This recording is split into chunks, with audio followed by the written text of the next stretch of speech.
Bryant. In a world full of squares, we're gonna keep things round. You feel me? Plus, you can't be boxed in with a big old circle on the logo. Anyway, here's what we got for y'all on tonight's show. Law is, and has always been, one of the least diverse professional fields in America. It's a field largely dominated by white professionals who make up nearly 80% of all legal occupations. Black Americans make up just over 10% of the field's workforce. Meanwhile, Asian Americans account for about 8%. And when you compare that to the diversity of the overall workforce, you see white and Asian Americans are well represented in law, but there just aren't enough black lawyers and judges out there. A lot of it comes down to the disparities in access to quality education, coupled with biased testing standards that add to a black-white score gap on standardized tests. Actual access to those tests, and higher education in general, also remains a privilege mostly available to higher income, majority white communities. And then once people do go to law school, pass the bar, and join the very tiny fragment of people of color lawyers, there's still barriers upon barriers faced upon them with respect to advancement. Many people say, well, they're not qualified people. Well, they are qualified people. You're just not looking for them. That's Nkechi Taifa, a human rights attorney based out of Washington, D.C., and author of the book Black Power, Black Lawyer. Taifa also stressed that at a time when the country has been reckoning with its treatment of Black Americans, especially within the justice system, it's worth looking at the people in power and examining how a lack of diversity in the judiciary plays a role in what many call a broken system. There has been a sea change of opinion across the board in the aftermath of the murder of George Floyd, Breonna Taylor, and the so many countless others. I think it has made many people much, much more aware of what is actually going on in the system. And I think it really has brought to a fore that Black lives do in fact matter. They matter in the criminal justice system. They matter in the courts. It's slow, but the trends are turning, with law seeing a little more interest from different ethnic groups in general, even though overall interest in law is still down since before the Great Recession. And the actual number of Black applicants is still decreasing despite a small proportional increase in legal occupations. Although within that small pool of applicants, nearly twice as many Black women as Black men actually study law. Black women lawyers have in recent years also held prominent titles. Loretta Lynch became the first one to hold the title of U.S. Attorney General in 2015. In 2020, Vice President Kamala Harris, who was California's first woman of color Attorney General before becoming senator and making her way to the White House, became the first woman and first Black and South Asian American to represent that office. And now, President Joe Biden has vowed to appoint the country's first Black woman to the Supreme Court. Now, out of the 238 Black judges currently sitting on federal benches, less than a third are women. So his pool of potential nominees is small, but the significance of a Black woman on the bench of the highest court in the land would be huge. National correspondent Amber Strong takes a closer look at that significance and the court's history of firsts. President Biden caused a bit of a stir among some groups when he made the announcement that he would nominate the first Black female Supreme Court justice. But a president nominating the first in any category isn't exactly new, and neither is the backlash. While the president has taken some flack for announcing his plans to pick a certain type of nominee, we are putting together a list of a group of African-American women who are qualified and have the experience to be in the court. He wasn't the first. During my campaign for the presidency, I made a commitment that one of my first appointments to the Supreme Court vacancy would be the most qualified woman that I could possibly find. That woman was Sandra Day O'Connor. Historians say when you're the first, Judge Sonia Sotomayor, scrutiny will follow. Take Louis Brandeis, the first Jewish Supreme Court justice. Nobody was standing up and saying, oh my God, we can't have a Jew on the Supreme Court. It was more subtle and whispered. Instead, law professor and Supreme Court author Stephen Warr Mills says anti-Semitism toward Brandeis was often labeled as a dislike of his legal work or his role as an activist, a theme that would continue. I believe it's the right thing to do, the right time to do it, the right man in the right place.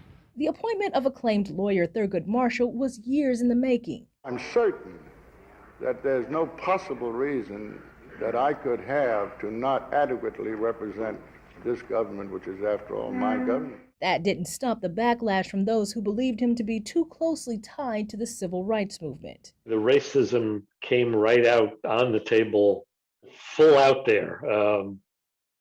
During his confirmation hearing in the Senate Judiciary Committee, a senator asked him if he hated white people.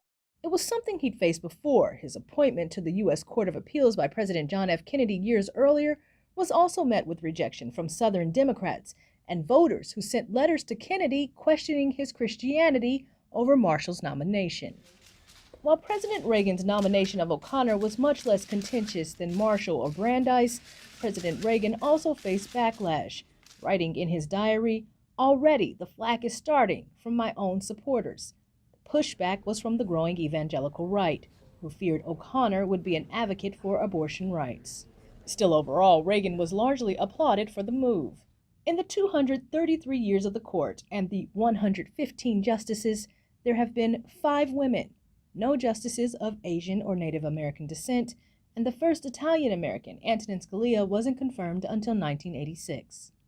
Warmill says regardless of the outcome or how beloved a nominee may become, history shows backlash is inevitable.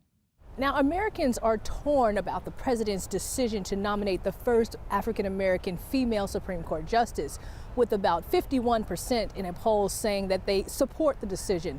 But a separate poll shows 55% saying it's not important. Back to you. All right, many thanks for that, Amber. Now we're going to take a deeper look at representation in the cases that reach the Supreme Court, specifically cases that involve Native Americans and their land rights. Outgoing Justice Stephen Breyer's legacy and his history on Indian law cases is worth examining as President Biden prepares to nominate his replacement. National correspondent Allison Herrera takes a look at Justice Breyer's record and how the Supreme Court overall has often landed at odds with Indian law. He advised the Cherokees to file a lawsuit. There's a C-SPAN video. Yes, a C-SPAN video of Justice Stephen Breyer speaking in front of the Supreme Court Historical Society in the early 2000s about the importance of cases involving the Cherokee Nation at the Supreme Court in the 1830s. One of those cases was largely responsible for the Trail of Tears. United States shall guarantee to the Cherokee Nation all their lands not hereby ceded. The Constitution itself made, quote, treaties, quote, the supreme law of the land, and the Supreme Court had made clear 20 years before in the Yazoo Lands case, Fletcher versus Peck, that it would strike down state laws that violated constitutional provisions. Breyer took an interest in these cases to explain the limit of the nation's highest court. Cherokee cases for Justice Breyer are an example of how early in the Supreme Court's history, its ability to enforce American law were put to the test. I really appreciated that he brought up the Cherokee cases because those cases were part of a string of cases at the Supreme Court in the 1830s that could have started the Civil War. That's Matthew Fletcher. He's a foundation professor of law at Michigan State University College of Law and director of the Indigenous Law and Policy Center. Fletcher says that Breyer's legacy and his history on Indian law cases is worth examining as Biden prepares to nominate a replacement for him in the coming weeks. Fletcher says Breyer was, quote, no tribal sovereignty warrior a la Sonia Sotomayor, but he was no Indian fighter either, end quote. Meaning his record on voting in favor of Indian rights at the nation's highest court was, well, spotty. The first case, shortly after being nominated and confirmed in 1994, was Oklahoma Tax Commission versus the Chickasaw Nation. He voted in favor of the Chickasaw Nation. Bob Woodward wrote his book in the 1970s called The Brethren, about the backstories of Supreme Court cases in the 1970s. He asked questions like, what are the worst cases that you could possibly have? The ones that the justices hated the most. They said tax cases and they said Indian cases. The central question in the case, are tribal citizens exempt from state taxes, particularly when tribal citizens work for a tribal business on tribal land? One of the most controversial Indian law cases to come before the Supreme Court was Adoptive Couple versus Baby Girl in 2013. It involved the Indian Child Welfare Act. Breyer, this time, sided against tribal interests in the case. Fletcher said the decision was an embarrassment to the court. They left out facts that are plainly relevant to the for the tribe's perspectives.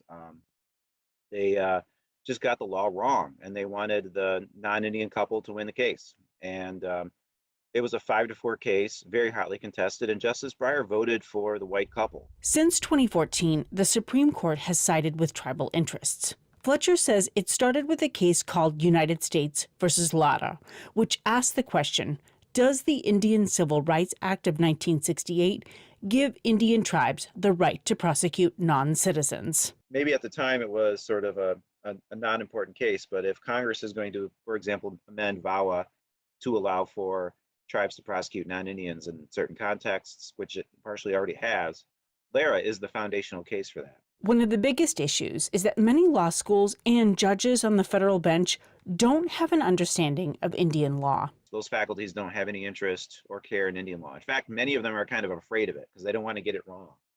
They also don't want to learn it. Recently, there has been another shift on the Supreme Court with the appointment of Justice Neil Gorsuch, who wrote the opinion in McGirt versus Oklahoma, and Justice Sonia Sotomayor, who by all accounts takes Indian law very seriously.